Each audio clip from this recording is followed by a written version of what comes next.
Ao ouvir o debate presidencial deste 16 de outubro de 2022, entre Lula e Bolsonaro, a gente pode fazer umas profundas reflexões. Vejamos bem, a hipocrisia é uma das virtudes, talvez a primeira, do político. O termo hipocrisia vem do grego, que quer dizer máscara. Segundo algumas pesquisas, os atores, de teatro, às vezes o teatro ao ar livre, no meio daquelas feiras lá entre os gregos, usavam máscaras para exprimir suas sensações, suas emoções, de tristeza, de horror, de pânico, de alegria, ou talvez até para se esconderem também das suas opiniões, diante dos magistrados, da política daquela época. No caso do Bolsonaro, a gente vê que é o suprassumo da hipocrisia política. Por que o suprassumo? Esse homem, que atualmente dirige o Brasil, estava há quase 30 anos como deputado, e foi escolhido pelos Estados Unidos, eu vou falar sobre isso também mais adiante, para tentar tirar, e de certa forma conseguiu, tirar o governo de um partido que estava apenas buscando a melhoria e conseguiu em muitos graus de vida da população brasileira, especialmente do mais pobre. A despeito de falhas, que todas as instituições têm falhas, até as igrejas deveriam ser santas e impecáveis. Quando a gente ouve um debate desse homem falando, causa até um certo asco, A gente sente vontade até de vomitar, porque esse homem só fala mentira. Até a verdade, quando ele fala, vem misturada com mentira, vem maculada, É como você pegar uma coisa boa e no meio sempre botar uma pitada, digamos, uma pitada de fezes. Pode ser o banquete mais gostoso, mais bonito, mais caro, mais famoso do chefe, mais renomado dos restaurantes internacionais. Mas se tiver uma pitadinha de fezes, estraga praticamente tudo. Dificilmente alguém tira só aquelas fezezinhas para experimentar o restante. Pois bem, é incrível. Não dá nem para ficar repetindo aqui aquelas mentiras que ele fala sobre o transposição de São Francisco, quando o Lula fez 80 e tantos % e ele vai lá só fechar a porta do edifício, Só vai cortar, digamos assim, praticamente a fita de inauguração, diz que é a obra dele. Até o Lula teve a hombridade de lembrar que quando assumiu, depois do Fernando Henrique Cardoso em 2003, e foi inaugurar uma determinada ponte, o Lula teve a hombridade de dizer que a obra era do Fernando Henrique Cardoso, foi começada por ele, a maior parte foi feita pela FHC. Mas tudo bem, eu não vou fazer uma reprise aqui que até é constrangedor, Vocês assistiram, tiraram suas conclusões.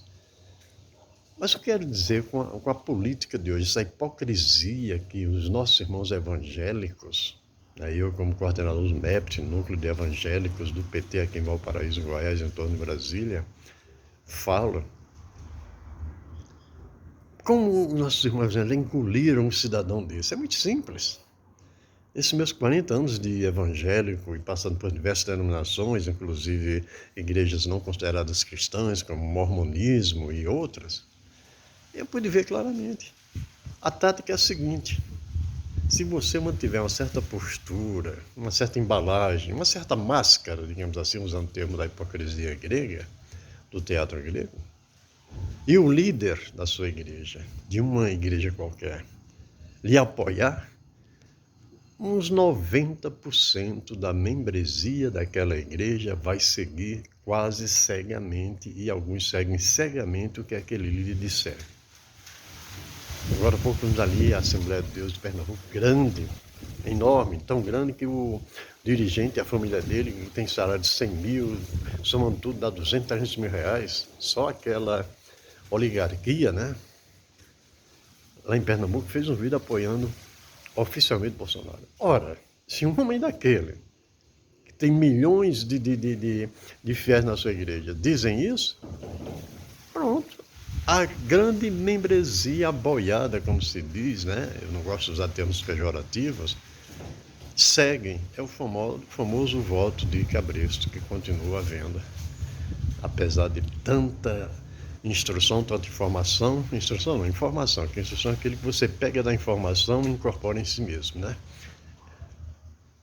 Então, é lamentável que esse cidadão, como já disse as próprias pesquisas aí, transmite, vomita literalmente mentiras, 4, 7 por dia, conforme pesquisa feita pelos órgãos de imprensa. Esse homem está empatado tecnicamente, que o fato de Lula estar 4, 5 pontos adiante não dá nenhuma segurança, nenhuma garantia. E é um risco tremendo. Agora vamos por outro lado. Por que esse homem chegou ao poder? Por que os Estados Unidos estão por trás disso? Os Estados Unidos, praticamente o maior país evangélico do Brasil, perdão, do mundo, o que não significa dizer que é uma teocracia evangélica, um talibã evangélico, como muitos aqui parece que pensam, né? E, ironicamente, pegaram até um deputado aí que não tem nada de evangélico, só tem a esposa, mas é entre ela e Deus, salvação individual, e religiosidade também. Um cabra que usa palavrões, palavras baixo calão, preconceituoso, despreza a mulher, humilha a mulher, e publicamente as imprensas flagraram várias vezes brigando com um repórter, até com deputadas. E um evangélico apoia um homem desse sem qualificação mínima moral. Mesmo fora da igreja, esse homem não tem qualificação moral. É um militar, machista, xiita, autoritário, desrespeitoso. Você vê até a forma dele andar, a forma dele falar, desprezando o Lula ali, usando palavras baixo calão, presidiário. Olha que presidiário. Jesus foi um presidiário também, Jesus foi um condenado. Ele não foi exatamente presidiário porque não chegou a ficar preso, mas foi condenado ali, foi morto como um baderneiro. Nelson Mandela foi um presidiário, Gandhi foi um presidiário. Os grandes homens que lutaram pela justiça do mais fraco foram perseguidos pelo próprio status quo da época. Mas ele é maquiavélico. E talvez no mais baixo significado da palavra maquiavélico. E assim, meus queridos, por que os Estados Unidos estão por trás disso? Muito simples. Os Estados Unidos têm uma fobia de comunista. Como se comunista fosse tirar a vida do povo, a liberdade do povo. É certo que outrora, em 1917, a Revolução Bolchevique, o Mao Tse Tung, Stalin, cometeram exageros, horrores. Ninguém, em sem consciência, é a favor do derramamento de sangue para tais mudança de governo. Porém, na época, não havia internet, não havia um parlamento aberto, não havia democracia. Embora nos Estados Unidos já houvesse uma certa democracia sólida, né? Entre aspas, né? Que lá teve brigas também entre Norte e Sul, guerra da secessão, aquela independência das colônias, etc. Bom, mas hoje não há que se falar daquele derramamento de sangue de um século e tanto atrás. Porque o pobre não pode ter vez, porque o pobre não pode ter o seu líder. Os Estados Unidos têm pavor, uma fobia. E o que é fobia não é refletido, ou psicótico, ou fóbico, né? Ele não reflete no seu medo, ele tem medo até de que o psiquiatra, o psicólogo toque no assunto. Ele quer se ver livre do problema e acha que se ele esquecendo o problema desaparece naturalmente, evolui, evapora. Evolui não, evapora, se dilui. E os Estados Unidos têm essa fobia. Pessoalmente, eu tive até uma pequena experiência. Quando eu estive lá algumas vezes, toda vez que eu ia, no documento de entrada lá do país, dizia: você é afiliado a algum partido comunista ou partido de esquerda? E eu fui como turista, não fui como sei lá, cientista político ou jornalista mesmo. O que é que isso tem a ver se você é filiado? Hoje eu não, certamente vou ter dificuldade de entrar lá, porque eu sou filiado ao PT, o partido mais odiado pelos americanos. Pode ser uma coisa dessa? É possível a gente engolir uma coisa dessa? Mas é que o brasileiro é muito subserviente, ainda é. Lembro que antigamente, na minha adolescência, todo mundo queria imitar os americanos em tudo, né? As músicas, muito bonitas, eu gosto muito, gosto do Elvis Presley, o maior ícone da música americana, né? Mas tem também o Michael Jackson, que é outro ícone, né? Eu admiro, estive até na casa do Elvis lá em Memphis, Tennessee, mas temos de respeitar a soberania dos países. Aí o Bolsonaro vem dizer, os seus amigos, o Noriega, o Maduro, tá vendo? A Venezuela, você vai fazer do Brasil uma Venezuela. Que diacho você tem a ver com suas amizades?